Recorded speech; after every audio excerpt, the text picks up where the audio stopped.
Bonjour, voilà, je suis avec Sophie qui nous vient de Paris et ça fait quelques temps, quelques jours, on ne sait pas trop d'ailleurs, qu'on marche. On marche dans le désert. Et Sophie, est-ce que tu peux me dire par hasard, mais que diable es-tu venu faire ici? Ah bah ce voyage c'est un très vieux rêve, voilà, et oui c'était vraiment un rêve. Et puis là il se trouve que à l'aube de mes 50 ans, ce qui est une étape particulière pour je crois un certain nombre de femmes, ce rêve j'ai envie qu'il devienne un projet, et surtout une réalité. Et donc c'est le bon moment. Et ce qui est incroyable, c'est que finalement la réalité à la fois correspond au rêve mais le dépasse très largement. Qu'est-ce que tu veux dire par là? Ah. Ce que je veux dire par là, c'est que je m'attendais à ce que ce soit magnifique, mais ce qui est extraordinaire et particulier, c'est qu'à la fois on fait ce genre de voyage souvent pour se ressourcer, mais là c'est, je trouve, dans une expérience qui est à la fois très individuelle mais partagée parce qu'on est dans un groupe. Et là, je trouve que c'est aussi une belle expérience d'humilité, puisqu'on est dans une nature qui a sa liberté à elle, qui a ses impondérables. Et puis on est aussi nous, dans notre humilité personnelle, et l'humilité qu'on peut avoir dans un groupe, pour trouver sa place. Mais en même temps, c'est aussi un voyage de force intérieure qu'on découvre, de force avec le groupe, de force dans la marche, juste de force à la découverte du paysage. Mais finalement, ok, on marche dans le désert, tout ça, mais... Et puis il y a un groupe, parce que ça dérange pas un peu tout ça? Tu connaissais personne finalement, même moi tu me connaissais. C'est ça qui est génial, il faut surtout... Je pense que en tout cas pour une première fois... Il y a des trucs qui me piquent là, je m'arrête. Ouais. En tout cas pour une première fois, moi j'avais envie de connaître personne. Ah d'accord. Voilà. C'est un vrai choix déterminé. Oui. D'accord. Oui, pour être plus libre. Parce qu'il n'y a pas d'a priori, et donc c'était plus simple. Et c'est évidemment, comme à chaque fois qu'on tente ce genre d'expérience, de belles découvertes et une grande richesse.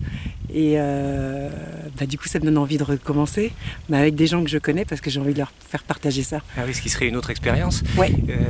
Et est-ce qu'il y a des choses qui te surprennent un peu dans ce qui se passe, Est-ce que... Ce qui est assez étonnant, surtout pour nous occidentaux, c'est le rapport au temps qui est complètement différent. Et plus de montre, plus de portable, plus rien pour nous rappeler s'il est l'heure de manger, s'il est l'heure de travailler, s'il est l'heure de se lever. En fait, on fait les choses quand on doit les faire, tout simplement. Et j'ai coutume de dire à une amie, ça la fait souvent rire, c'est le bon moment, c'est quand on le fait. Et quand on se lève, c'est parce que c'est le moment de se lever. Quand on mange, c'est comme par hasard le moment où on a faim. Et quand on rit, c'est assez souvent d'ailleurs, c'est parce que c'est toujours le bon moment. Et tout est comme ça, très doux et très simple, très porteur. Est-ce qu'il y a des moments difficiles aussi? Moi, je ressens pas de moments difficiles. Ce sont des passages, plutôt. C'est comme ça que je les vis. Ouais, des passages. Mais je trouve pas ça difficile parce que justement, on est dans un cadre extrêmement protecteur. Finalement, la nature fait... cette nature-là, ce désert qui souvent est qualifié d'aride, finalement, ce désert est très protecteur. Et donc, ça adoucit, comme les collines qu'on peut voir, comme les dunes qu'on peut voir, finalement, tous les passages qu'on peut avoir, parfois peut-être un petit passage à vide ou de réflexion, finalement, sont complètement adoucis, comme les dunes du désert. Et est-ce qu'il y a des choses qui s'évaporent aussi, qui s'en vont et que les dunes vont garder, parce que finalement, ce serait peut-être bien que ça reste ici? C'est tout le avant. Ouais. C'est tout le avant. Tout ce qu'on a apporté d'avant le voyage, etc. Finalement, le voyage les transforme probablement.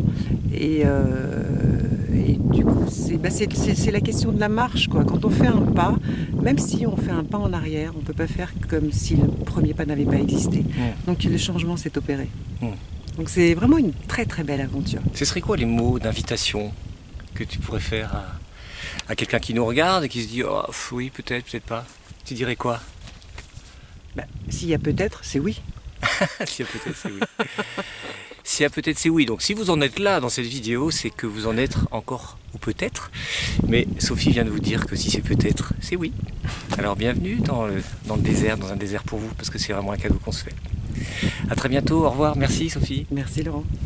Au revoir. Bye bye.